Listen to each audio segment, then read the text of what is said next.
কেন? প্রশাসন জবাব চায়। যোগ্য প্রেমিক হারালে কাটতে হবে আড়ালে। করেন ভাই সিঙ্গেল কেন? জবাব চায়। শাফি ভাই সিঙ্গেল কেন? জবাব চায়।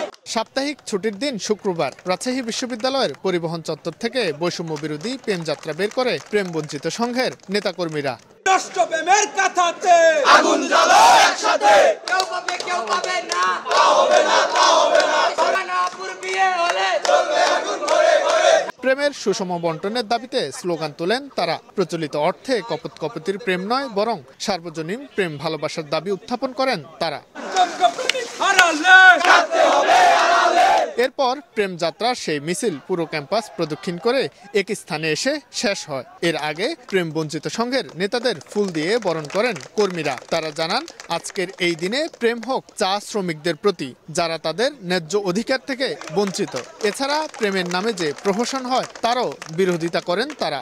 মানবিক হতে হবে মানুষকে, শুধুমাত্র কপতির ভালোবাসা না। একটা জিনিস দেখেন, বিশ্ববিদ্যালয় পর্যায়ে আমরা যখন দেখি যে একটা শিক্ষক তার দুই পাশের দুইজন শিক্ষার্থীর সাথে দুই রকম আচরণ করতেছে।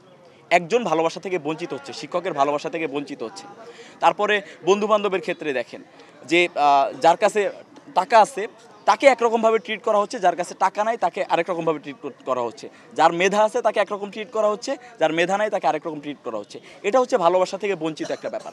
আর যদি ওভারঅল পার্সপেক্টিভ থেকে বলি, যে আজকে দাঁড়ানো আমরা এই প্রেম বঞ্চিত যুব সংঘ বিভিন্ন ইস্যুতেই দাঁড়াবে। যেখানেই দেখবে যে বঞ্চিত হচ্ছে, মানুষ ভালোবাসা থেকে বঞ্চিত হচ্ছে, সেখানেই দাঁড়াবে। আমরা আসলে প্রেমের বিরুদ্ধে না, আমরা প্রেমের পক্ষে, কিন্তু আমরা চাই এই প্রেমটা সুষমভাবে বণ্টিত হোক। আমরা যদি আমাদের বিশ্ববিদ্যালয়ের কথা বলি, আমাদের বিশ্ববিদ্যালয়ে আমরা যখন প্রশাসনিক ভবনে কোনো একটা কাজের জন্য যাই, কর্মচারীরা বলে যে লাঞ্চের পরে আসেন, ঠিক আছে। অথচ আমার বান্ধবীরা যদি যায় সেখানে একই কাজে, তাদের বলে যে হ্যাঁ আমাদের সাথে আসেন, লাঞ্চ করেন। এটা কি ঠিক? এটা কি কোনো সুষম বণ্টন হইল?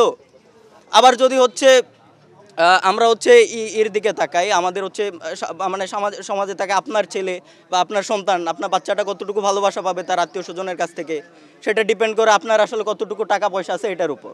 এটা কি এমনটা হওয়া উচিত? আমাদের সমাজ কি তাহলে, আমাদের সমাজ ব্যবস্থা ওই বাচ্চাটা যতটুকু ভালোবাসা ডিজার্ভ করে সেটা থেকে তাকে বঞ্চিত করতেছে না? অবশ্যই বঞ্চিত করতেছে। ডিপার্টমেন্টের একটা ছেলে আর কি, ওনাকে শিক্ষক আর কি প্রচুর প্রেম করে, ওনার সাথে প্রচুর ভালো সম্পর্ক। এখন অন্যজনরা তো বঞ্চিত হচ্ছে। এখন আমরা এই বৈষম্যটা রুখতে চাই। এখন আমাদের করণীয় যেটা থাকবে সেটা হচ্ছে আমরা সবার মধ্যে প্রেমের সঠিক বন্টনটা ছড়াই দিব।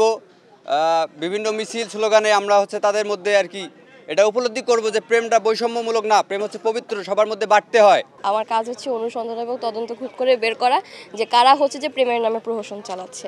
মানে একজন অধিকজনকে নক দিচ্ছে। এর কারণ যে প্রেম জিনিসটা প্রশ্নবিদ্ধ হচ্ছে, যে ওরা কি আসলে প্রেম করতে চায় নাকি যে ওরা ফ্লার্ট করতেছে। এটা যে মানে প্রেমের উপর থেকে আস্থা হারিয়ে যাচ্ছে। পদ হচ্ছে দুষ্টু পুরুষ শনাক্তকরণ বিষয়ক সম্পাদক। আমার কাজ কি? আমার কাজ হচ্ছে ক্যাম্পাসে যত দুষ্টু পুরুষ আছে তাদেরকে শনাক্ত করে বাংলাদেশের আইন অনুযায়ী তাদের শাস্তির ব্যবস্থা করা। কারণ আপনি দেখেন, পুরুষ মানেই ধোঁকা, মানে প্রেম মানেই ধোঁকা, প্রেম মানেই যাতনা, আর পুরুষ মানেই হচ্ছে প্রবঞ্চনা। মন দিয়ে প্রেম হয়,